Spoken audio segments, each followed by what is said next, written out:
So the first question that we wanted to ask, right? What do you make of the word passive income? Because we got a definition there, but yes, ma'am. Income that literally generates itself. I don't have to put an effort. It doesn't. Well, You are it right. does not require me to work on it on a day-to-day basis. Sleeping money, actually. Correct. Sleeping money. Correct. I like that. Sleeping money. So don't be shocked tomorrow when you see me on TikTok saying sleeping money. You know? I'm using that, right? So what we had there, the definition that we got from Google was that passive income is an income a person or business generates with minimal or no effort, right? So the keywords that we have over there is minimal to no effort. So my question to you guys is that, do you guys think that property investing is passive income? Yes. Okay. Who's invested right now? Who's already invested in something? Okay. Okay. Beautiful. Let's hear them. You don't.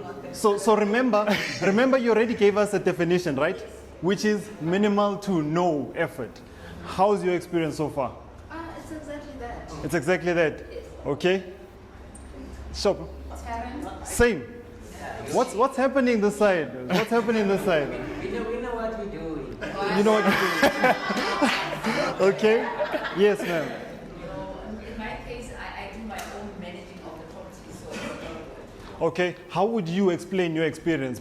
I just did it to Jula now, so You just did a tutula. Okay. people were not here. That's the reality, man. They were not paid. Yeah. The property, if you see like 2 months, it's just too expensive. There's no way that you can cash. Yeah. So I had to do this operation in July. Well, it is what it is. Thanks, man. Yes, sir. I'm in service to accommodation, so yeah. So at first it was pretty passive, but I had to become more active all the time Okay. because there are more problems. More problems. Yeah. How about this guest to say there's especially if you have 26 guests on one weekend, one is unlikely to be happy. It goes up the chain until you have to actively solve the problem. Do you know that track, More Money, More Problems? That's where you're at, brother. Okay, let's hear this side, bro. Let's hear this side. What's happening, guys? Yes, man. It's just going. Yeah? I mean, sometimes it's quiet, sometimes it's going. So Sure. pushing go. Okay. No, definitely. So from our experience, guys, I'm going to be upfront with you guys, is that when I started property investing, I thought that I'm just going to place my money in and then it's just going to roll by itself. Whereas it's actually going to go into the next slide. We actually noticed, because we have a couple of meetings, Zoom meetings with beginner property investors, and we realized something, that a lot of us are in love with a certain strategy, thinking that this strategy is going to get me to financial freedom, or I'm actually going to quit my job, of which there's a high possibility that strategy or that property won't get you there. What do I mean when I'm saying that? I'm saying that someone's saying that they want to quit their job in the next 5 years, right? So if I'm saying I'm earning 30,000 and I want to quit this job using my properties, the real question is, how much am I earning right now? Is property really passive income? Do we know what we're doing? Because another thing is that there's this thing of property investing is a long-term game. If I'm to ask you that, what does that mean? Does it mean that I'm only going to start earning after 20 years? So let's be practical. Let's put this to play. If I'm making a negative right now, and remember, let's say I'm 30 years, and now this was pitched to me that I'm going to get passive income after 20 years. Now, let's say that apartment is giving me 7,000. Does this mean after 20 years, I'm going to be starting to get 7,000? That means I'll be 50 years from 30. If you are 30. So what we're trying to do right now is we're trying to print out a blueprint in terms of where should I be looking at? What should I avoid? Because I can guarantee you now, ladies and gents, that a lot of people are not doing it right. Yeah. My favorite question to property investors or beginner property investors is that, why are you investing in property? And the main answer that we get is financial freedom, right?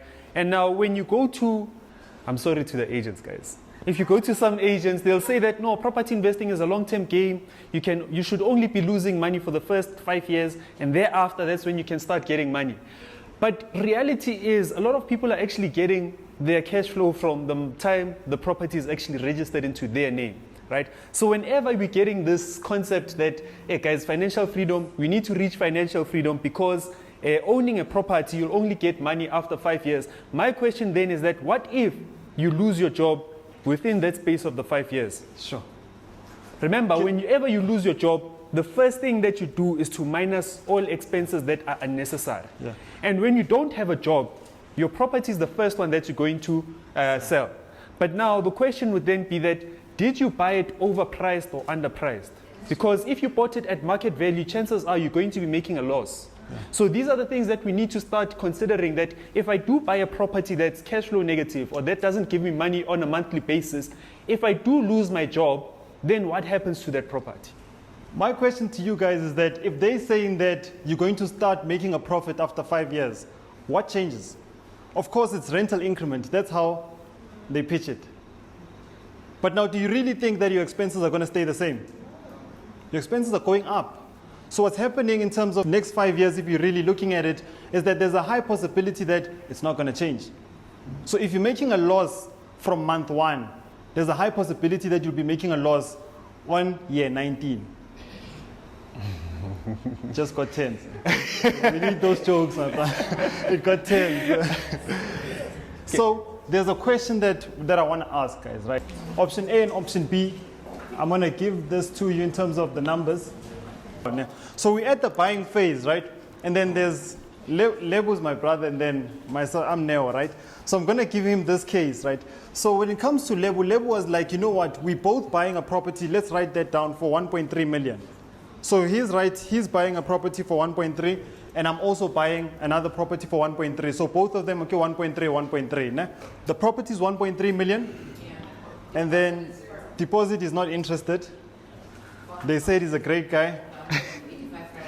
They say they'll give him 84,688 for his 2 attorneys, bond and also transfer.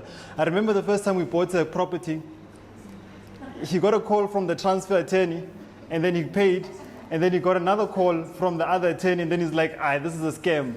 Guys, there's 2 attorneys that you need to pay. It's your bond and your transfer. So that's his case, right? Are we all on the same page in terms of buying costs? So on Neo's scenario, right, he also bought the property for 1.3 million. 1.3 million. Neo took out a deposit of 10%, which is 130,000. Okay. Then the loan amount that he took is 1,170,000. So that's 1,170,000. Now his transfer cost was 39,895.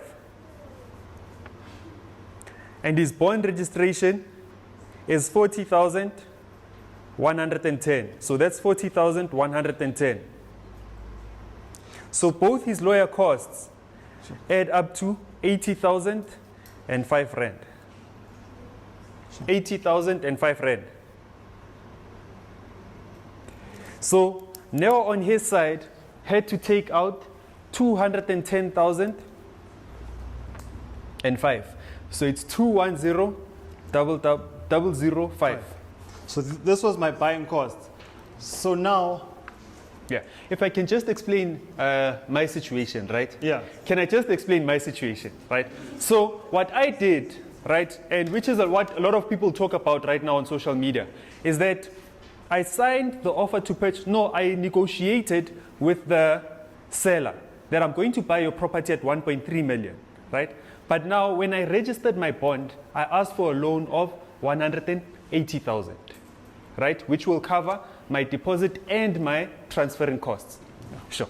So now my question, guys, to you is that which route would you go for? The one with the deposit. But you don't need to pay there if your bond attorney and your guys are saying that you're good, man. They're taking care of you. You still go for deposit. It's my choice. Okay. Now I wanted to understand. I thought there was another reason why. Okay. So he says it's his choice.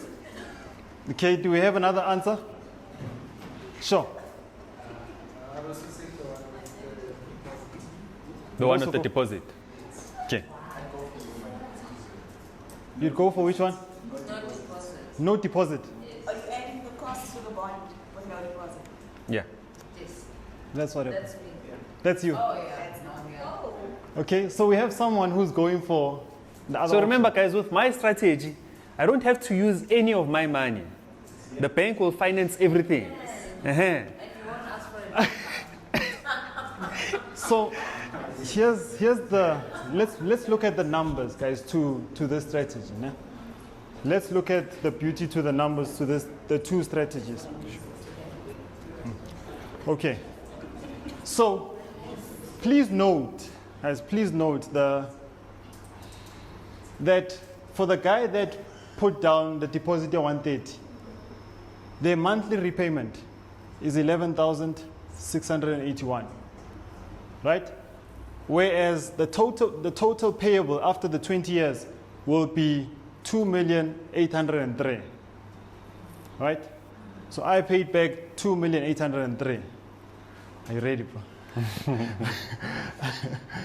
Let me see on the other side what's happening there. The monthly repayment is 13,777. Whereas the total repayable is 3,306,000. So the thing is, as investors, something as little as this, that's why when it comes to investing in property, there's so many factors to it that we might miss.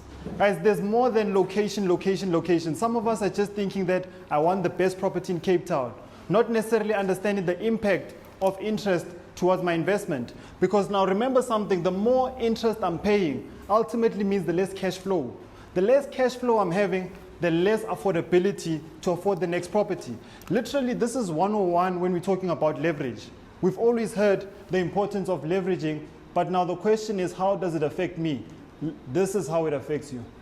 Sure. This is how it affects you. Leverage is an essential concept in finance that refers to the use of borrowed capital to amplify potential returns on an investment. That's leveraging in its basic sense. And literally, the mistake that one can do can cost them about 503,000 after 20 years. Now let me put a spin to it, right? Remember, with property investing, everything has to be calculated. Now, the strategy that you'd use would determine which financing would actually work better for you, right?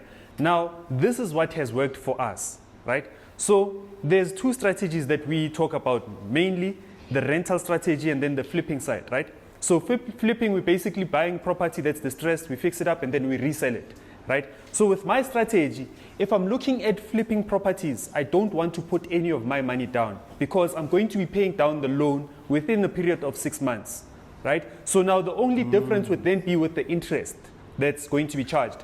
But now when you're looking at something that you're going to be holding for long term, that's when you'd want to actually put in a deposit.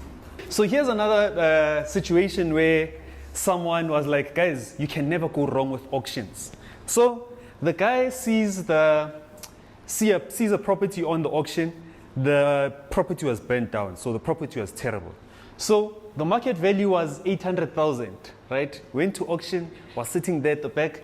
The auctioneer started at 100,000. Nobody raised their hands up. It went to 70,000. The guy was like, I'll take it for 70, right? Now, the problem was that this guy was inexperienced. So now, he bought the property for 70,000. The renovation costs costed him 500,000. Now remember... So far, guys, we're on 570, né? Yeah. Let's not, I want to be with you, bro. So now, remember, when buying a property on auction, it's different to buying a property the conventional way, right? Conventional, you need to buy the property and it doesn't owe on your rates and taxes and your levies, right? But now on auction, you are liable sometimes to pay that municipal bill. So now the municipal bill, you got 250,000. What's our number, guys? Where are we at? 570 plus 2? 950. Is it 950? 850. 250 plus 7, kind of the wine, over. 820. Guys, where are we, guys? 820. 820. Yeah. Sure. So now we are on 820. Guys, can you see what's happening so far? We're at 820. Now, the auction cost that he needed to pay towards the auctioneer, right? It was 7,000. Now, when we looked at how much he was all in, it was 827,000. But now, when we go back to what we've been talking about in terms of the market value of the property, it was 800,000. So, as much as they bought the property at 70,000, but what they had to put in was actually more. So at the end of the day, they actually made a loss. And now here's the problem with inexperienced cash buyers, is that they won't see that they actually made a loss because the contractor comes and says that, no, we need to buy cement. He takes out money from the pocket. So they don't actually track how much they used within the whole period. So whenever you're going into property investing, it's always important for you to document everything that you're taking out from your pocket.